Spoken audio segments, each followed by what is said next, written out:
Tonight on Elon Local News.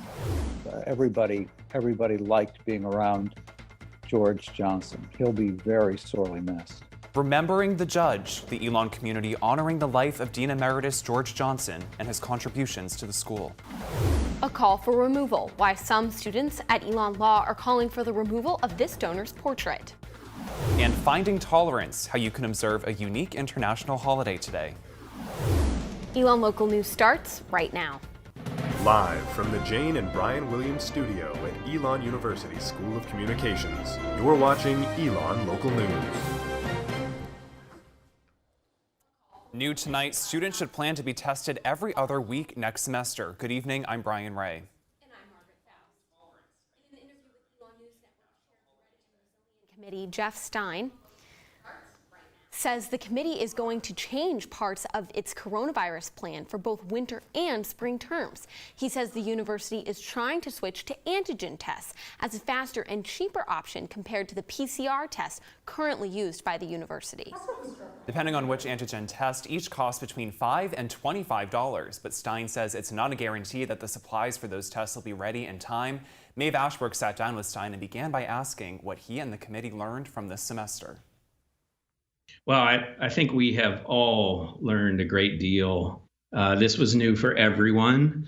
We were sort of, as they say, building this boat while you're in the water, and it really took the entire community for us to get to this point. I think everyone learned that this virus is a little more able to spread than we hoped, and that it's harder to fight than we hoped. I think we learned that our community is willing to make a lot of sacrifices to try to keep each other safe. Moving on a little bit to the procedure for the pre-semester testing for both winter term and spring semester. So before you come on campus, what is that procedure going to look like? The most clear answer I can give you is that a few days before the semester begins, we'll start bringing students back. We will advertise that schedule for return in the coming weeks. We probably will try to bring first-year students back first so that they can have a little bit of time together. But I think you'll see that starting around Sunday, January 9, we'll start bringing students back. And they will get an antigen or PCR test on campus and then be able to be ready for classes on the 13th. And then we'll have to provide the same kind of testing process for those that either weren't here in winter term or leave for a day after winter term and before classes start for spring. I'm curious, are you at all surprised that Elon did not go online for any period of time at any point during the semester? That's a tough question. Am I surprised that we didn't go online? I think what we probably came into the semester expecting was fewer close contacts for each student. I think that changed how the semester went or proceeded because there were more close contacts. I think we've added this more testing because we know that with additional close contacts, the exponential spread is just at a much faster rate. And you got to have more testing to wrap your arms around that. And I think, in terms of whether we're online or in person, the amount of stress and weight on each member of the community as the cases increase. Recently at an SGA meeting, you said that you regret naming this whole plan the Ready and Resilient Plan and also the level names and their meanings. Do you think there's going to be any change with how that information is communicated to students and even parents, faculty, staff? Yeah, I think the point that I was referring to is, in a perfect world with 2020 hindsight, should level one necessarily be new normal, and did that green light or term new normal, would I choose that again? And I brought that up myself and said that's one thing I maybe wouldn't do, because this isn't a time in our lives when a green light is maybe the symbol. But I think that we'll continue to revamp communications, and we'll try to get as much information to everyone before January. To hear more of what Stein has to say about next semester, visit our website, elonnewsnetwork.com. With the last day of class just 1 week from today, students are already starting to travel back home. Massachusetts will see more than 600 Elon students return in the coming days, along with students from other universities. Freshman Rachel Hunt will be flying back to her home in North Andover, Massachusetts this Saturday. She's hopeful that college students will get tested and be cautious in the days following their return, but she's not worried about getting the virus herself and is confident the state's strict regulations will prevent a spike in cases. People are wearing masks and being safe about it. I'm not super concerned because we've all been able to stay on campus here, and if the rules are stricter in Massachusetts, then I think that a lot of people are being safe about it. So I'm not too worried about it. I'm really excited to, have a break and see my friends and see my family in safe ways, obviously. According to mass.gov, anyone returning to Massachusetts must either provide a negative test result within 72 hours of their return or quarantine for 14 days. All travelers must also fill out the Massachusetts travel form online. Nearly 100 students left campus to learn from home throughout the semester. About half of these students indicated plans to return next semester. Freshman Amanda Walker says she recently left because she felt unsafe. I knew with COVID and stuff, it would definitely be hard because I can't really control everything. I have to do my part, and I did my part, but it just kind of felt like it didn't pay off because everyone else wasn't doing their part. Walker says by the time she left, most of her hallmates in Eastby were in quarantine. She says she stopped trying to hang out with other people. It's okay, I don't know, there's no one on my hall. It's every time I try and do something, I'm always breaking one rule. It just wasn't really fun anymore. It was more just stressful. Walker says she felt safe learning from home, where she has more control, but that she does plan to return to campus in the spring. Construction is now underway on a new parking area that will replace the current lot in front of the McMichael Science Building. Director of University Communications Owen Covington says the McMichael lot will be closed next year when construction of the new Innovation Quad begins. The expanded lot is being built on part of the former Elon Elementary property and will be completed next year. The new parking area will include about 300 parking spaces and will be accessible from both East Haggard Avenue and Dalton McMichael Drive. Tomorrow night is a new version of the Luminary celebration here at Elon. It'll take place through the historic neighborhood and academic village. In an effort to maintain physical distancing, the Truett Center, Creed, and SGA have arranged 7 sections representing different cultures' celebrations of light. The celebration will officially begin at 6:30. Students at Elon Law are pushing for administration to remove a portrait of former Greensboro Mayor Jim Melvin. They take issue with his handling of a deadly 1979 clash between the Ku Klux Klan, American Nazi Party, and Communist Workers' Party. Elon Law student Madison Fields is disappointed that the school is keeping the portrait on display. It's an ugly reminder of Greensboro's history, but it's also a reminder to me that Elon's diversity and inclusive efforts only go so far. It's fine as long as it doesn't interfere with our money, it doesn't interfere with our connections, and that's not genuine to me. As president of the Joseph M. Bryan Foundation, Melvin was involved with the donation of millions of dollars toward the founding of Elon Law. According to a statement by Dean of Elon Law, Luke Bierman, it is common practice for Elon to pay tribute to people who have made contributions to the school. But Paris Henderson says she's fighting for the painting's removal out of pride for Elon Law. That is not an easy task to undertake, but we do it because we love our school and we love our classmates, and we want the people that come behind us to have a genuinely enjoyable time and experience. Bierman says the painting was moved from a common space at the law school to a conference room on the main floor as part of regular redecorating. After speaking with students, though, Bierman decided to keep the painting up.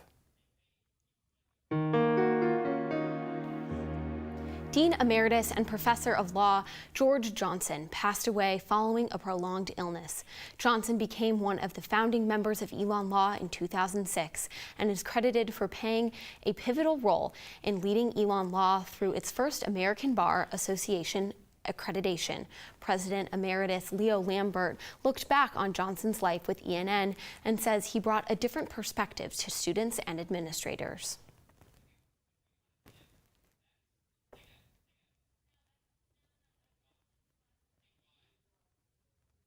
Reminded me something I've forgotten, which is when he was growing up, his nickname was the Judge, and that he was told the whole time he was growing up he was going to either be a lawyer or a preacher. And George's wife, Dr. Linda Morris, was also from the same hometown, and they had been sweethearts for many, many years. And she told him, well, I don't want to be married to a preacher. So he decided to be a lawyer. That was Professor Catherine Dunham. She served as the Associate Dean for Academic Affairs under Johnson and was one of his closest friends and colleagues at Elon Law. She sat with him just last month in his backyard to put together materials for his retirement and talk through his life. Leo Lambert, who is the current president, who is the current president of Elon Law.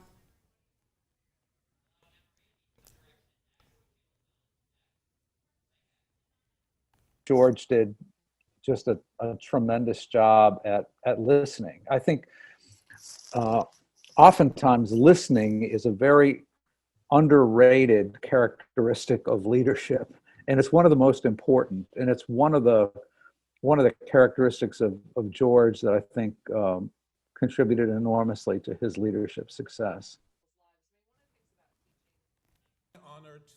That was President Emeritus Leo Lambert. We apologize for the technical difficulties, and we will see you right after this.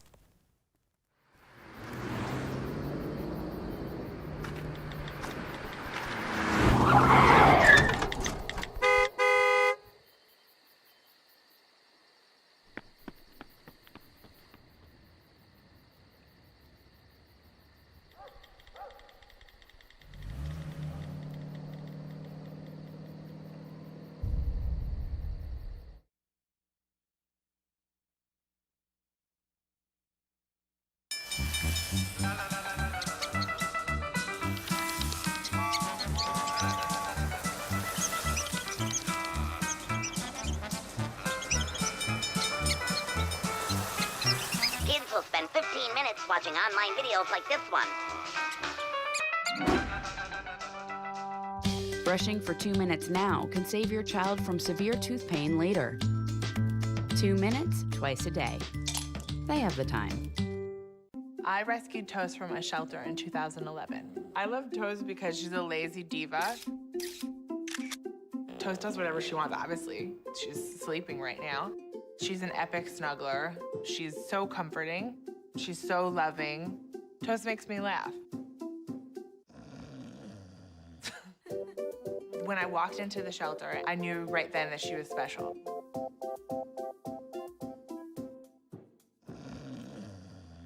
Bye-bye. Hi. Hoping for a crisp breeze to help keep you alert. Oh, he took a sip of water too. That'll probably help. You were probably going to turn down the radio too, so you could focus, right?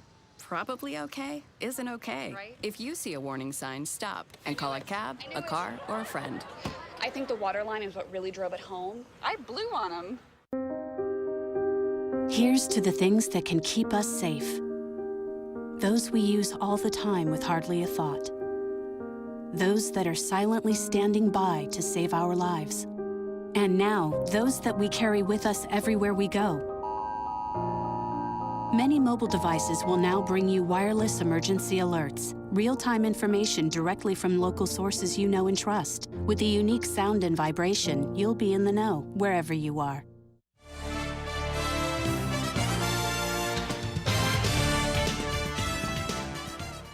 Men's and women's basketball are both 10 days away from opening play, but women's basketball's first home game will be December 13th against Furman University.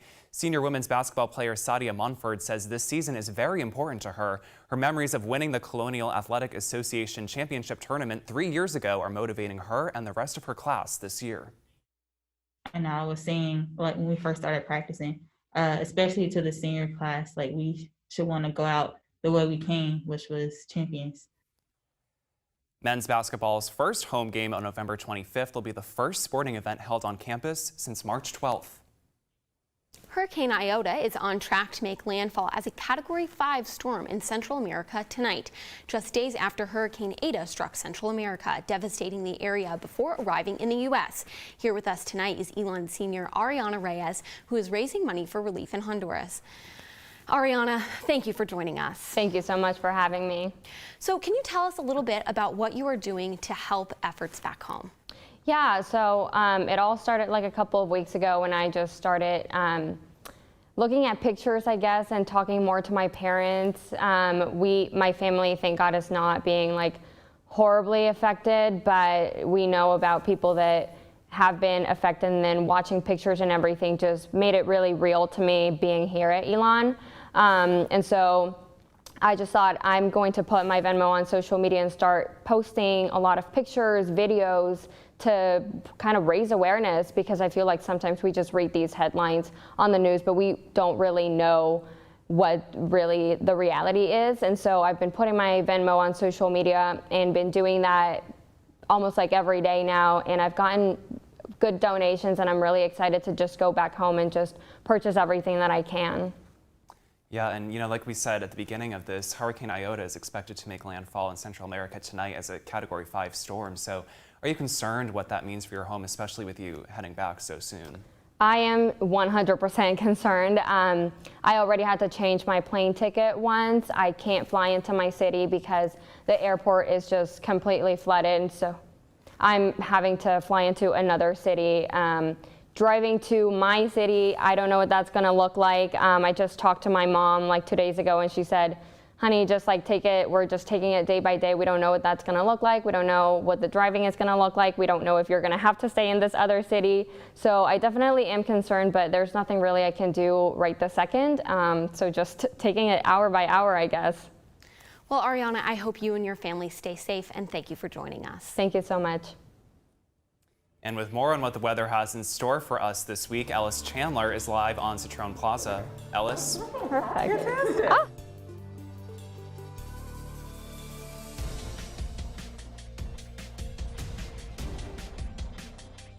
Degrees with a low of 37 tonight, and now moving into the Phoenix 5-day forecast.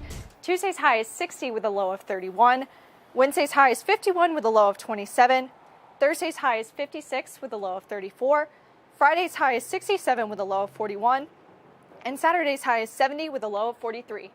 Temperatures this week will be back in the mid-50s, but hopefully by Saturday it will be back in those low 70s. So if you're headed home this weekend, it looks like you won't have to worry about the weather. I'm Ellis Chandler. Back to you, Brian and Margaret. Thank you, Ellis. Coming up, how Elon is grappling with a legacy of racism in the Christian church. All done. Alvin and the Chipmunks want to remind you, bacteria can hide in food and make you ill. Wow. But you can keep bacteria from ruining your day with 4 simple steps. Clean. I'm waiting for the rinse cycle. Separate. Cook. And chill. We chipmunks are notoriously tidy. Check your steps. The road trip to food safety starts at foodsafety.gov. Hey, look, it's those guys. Get some drinks! Are you good to drive? I'm fine. How many did you have? I should be fine. You should be. Go and step out of the vehicle for me. See ya, buddy. Good luck.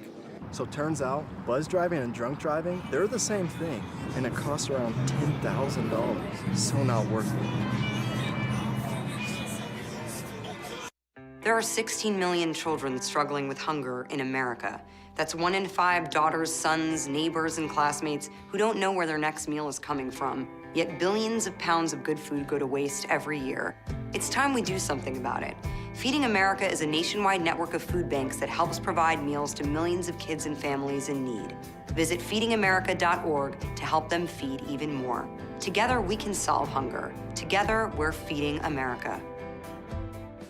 Hamilton was adopted from a rescue in 2008. He really likes to be around people. And as soon as I start to make my breakfast, Hamilton is right there. I get out my mat and I'm doing a downward dog and he's underneath. He's quite the pug about town. He gets invited to a lot of parties. He knows he's a pretty big deal. I mean, look at this little face. How could you not love him?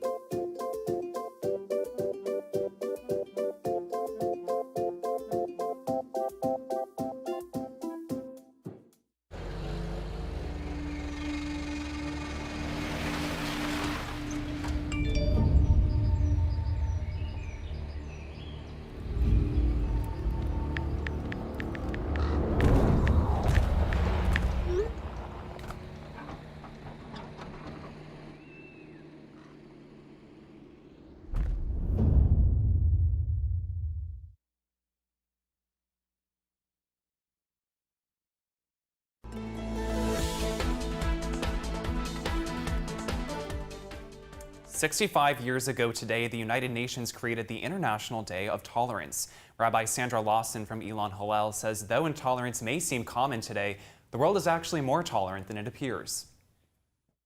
When you become friends with people who are different and you invest in relationships, you don't always have to agree, but you gain a level of respect. Lawson says there is still a need for a designated day to reflect on our actions and mindset, but we should celebrate tolerance throughout our lives. Lawson also says it's important to hear alternate perspectives and meet people with various backgrounds in order to become more tolerant. When you become friends with people who are different and you invest in relationships, you don't always have to agree, but you gain a level of respect. The United Nations says you can celebrate the International Day of Tolerance in many ways today, including reading about different cultures, talking to people with different backgrounds, and honoring victims of intolerance. More than 130 years ago, Elon University was established under the Christian Church. According to Elon's new History and Memory Report, by 1889, the church was an exclusively white institution with many leaders supporting white supremacy.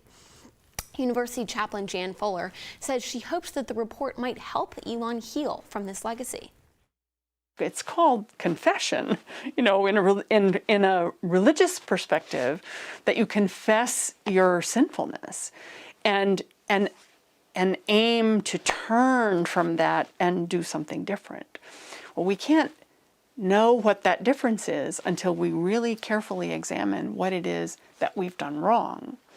And then to understand how we turn away from what's wrong and move towards what's right. Fuller says even though Elon has a long way to go in terms of equality, she is happy with the progress the university has made since she became chaplain in 2013.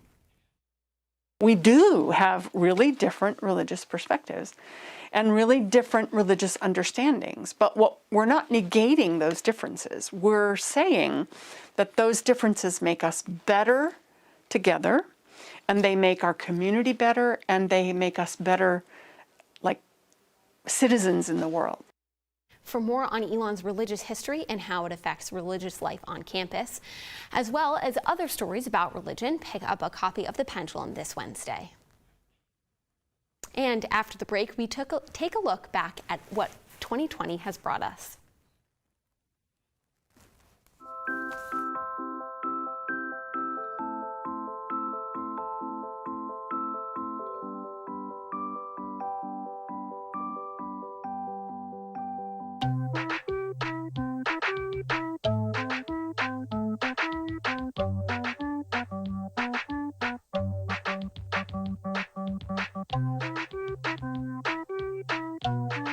Start a story. Adopt at theshelterpetproject.org. See on page 4 that the projections need to be flood. Next Thursday? Seriously? Thursday? Can't do that. This is really inconvenient. I have yoga that day. I have no time for this. So. I can't do Thursday, but I can do Friday. Disasters don't plan ahead. You can. Talk to your loved ones about how you're going to be ready in an emergency. Don't wait. Communicate. Hey, you. Yeah, you. Getting that college education, what are you gonna do? Graduate and take some office job? Be like everybody else? Or will you dare do something different? Like, be a teacher. You could be my teacher. You got the skills. The smarts? Yes, you. You could be the teacher I never forget. That'd be cool. Does that corporate job even have recess? What are you gonna make of yourself? What are you gonna make of me?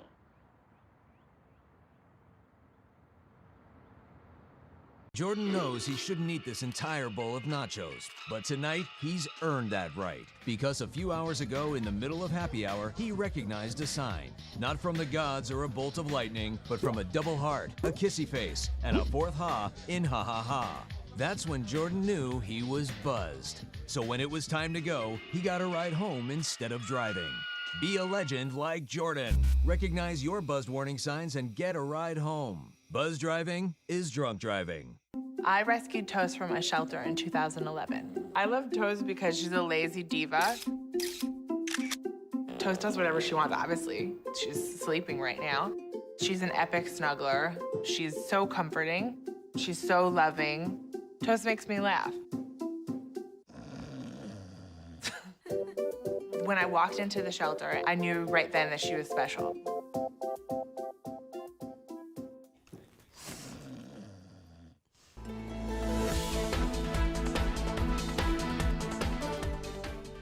Finally tonight, here at Elon News Network, we started the year off covering the Iowa caucuses, the opening of the Inn at Elon, and so much more. And now we're ending it with record-breaking coronavirus cases and a new president-elect. Here's a look back at 2020 and the year it's been.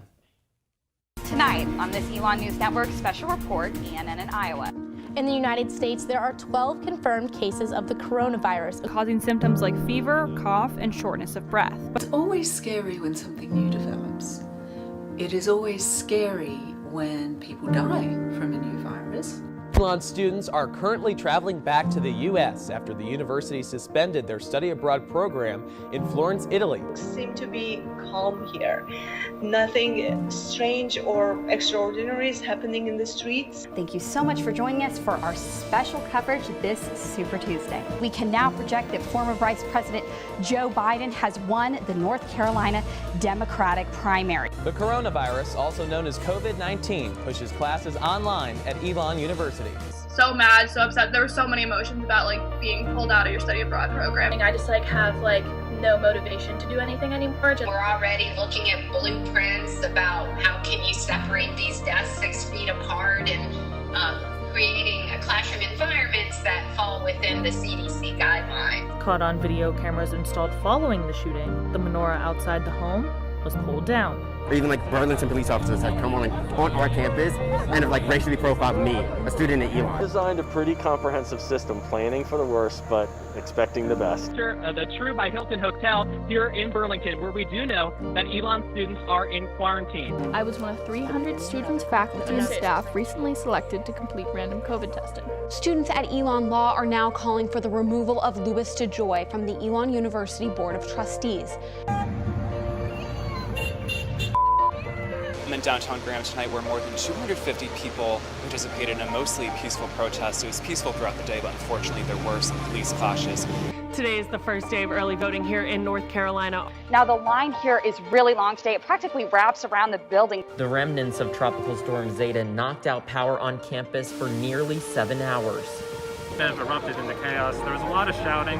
Really not too, there was pushing and shoving, really nothing violent. He grabbed me, just pushed me to the ground.